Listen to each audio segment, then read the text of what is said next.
State police say they've arrested 2 Clifton Park residents for growing marijuana in their home.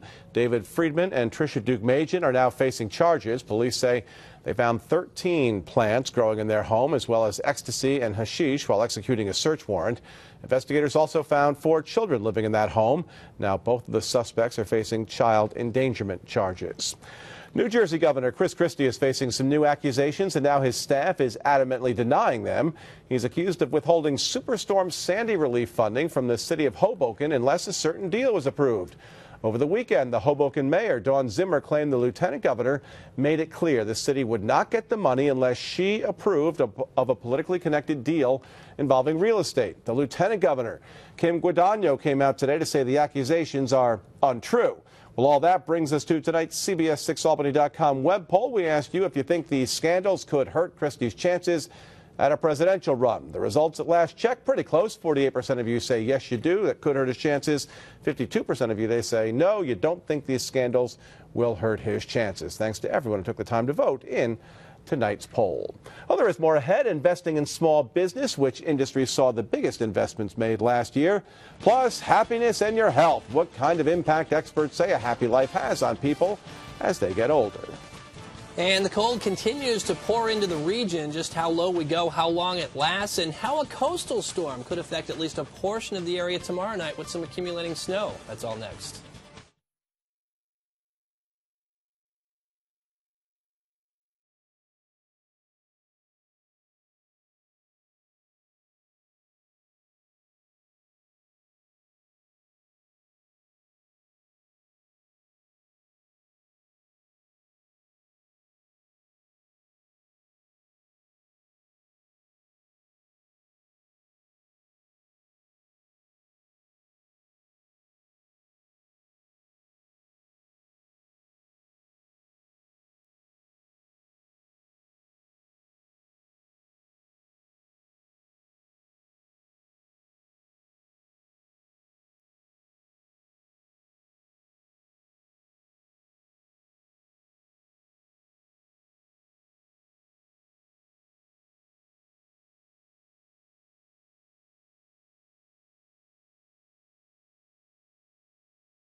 CBS 6 News with Steve LaPointe, the Weather Authority.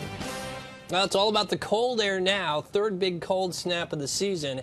The Arctic front through the Capital District. Temperatures falling and will continue to do so. This air will be with us all week.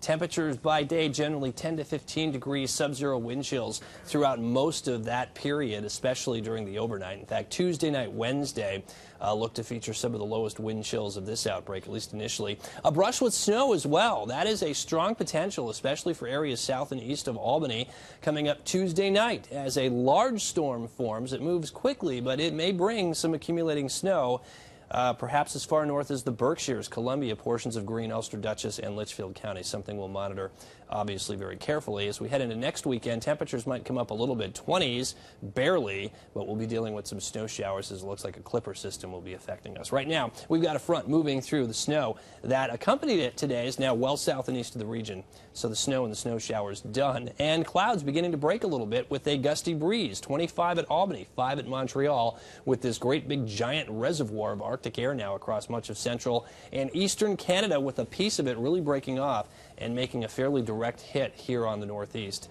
And again, the pattern looks to become quite stable, so as that air comes in and is replenished over time, it means this cold snap lasts for several days at least. 16 now at Glens Falls, Rutland's down to 10, 1 below at Saranac Lake with Watertown at 3. So it's real cold across the north, not so much across the south. Poughkeepsie at 38, but of course everything is coming on south. Wind chills now as low as 15 below at Saranac Lake, so that'll kind of characterize the wind chill potential across much of the Adirondacks overnight tonight as temperatures continue to drop and the breeze stays up sufficiently. Wind chills look to drop to between 15 and 25 below into portions of Warren, Hamilton, Herkimer, and northern Fulton counties, 10 to 20 below in the high spots across Otsego and Delaware counties. And by morning, the rest of us will be dealing with wind chills generally between 5 and 10 degrees below zero. Actual air temperatures will head for 15 below around Indian Lake, 0 for Queensbury, a little bit below 0 for Glens Falls, to Rutland, Manchester about 0, 2 for Saratoga, Amsterdam, Albany about 5, Cobleskill to Oneonta a little bit below 0, I think, by morning,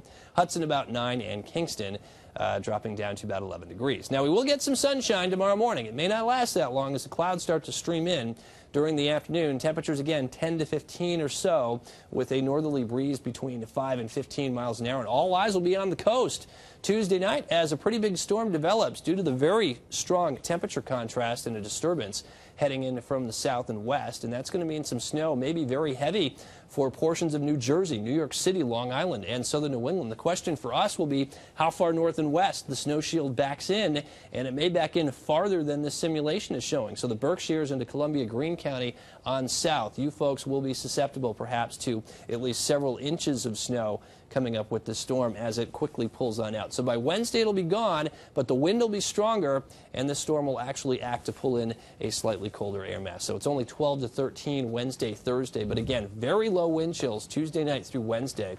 Will probably ease a little bit later in the week, but temperatures won't come up. And as the wind tends to drop a bit, air temperatures will go lower at night. Thursday, Friday morning, likely widespread sub-zero temperatures. And then 20 Saturday, Sunday as a clipper system moves through. That's not much warmer. And I don't see much improvement even into early next week with very, very cold air here for the long haul this go-round. All right, you're talking a lot of snow, too, in New York and Long Island? Well, Long Island, New York, closer to the storm track, and depending on exactly how it tracks, a 10 to 12-inch snowstorm is not out of the question for the city and Long Island and southern New England up to Cape Cod and the islands tomorrow which is a lot for them to handle. It's a lot for them to handle, for sure. All right, thank you very much, Steve. Yep. Well, as we do every Monday,